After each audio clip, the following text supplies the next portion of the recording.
All right, got a little sleeping platform to keep me out of the mud, and it's a little bit softer than the ground. The wood bends a little bit.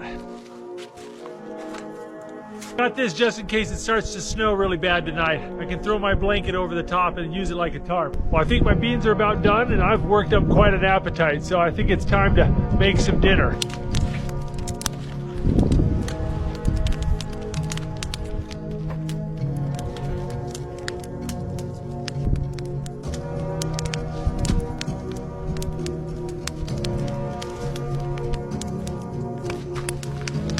My blanket got a little wet from the snowstorm, so I'm just drying it out. Also kind of makes a nice little windbreak in my back. Nice and soft.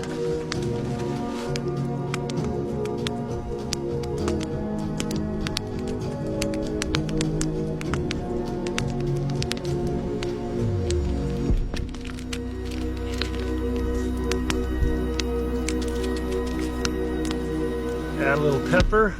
Add a little salt, add some ground mustard, some brown sugar, and tomato paste.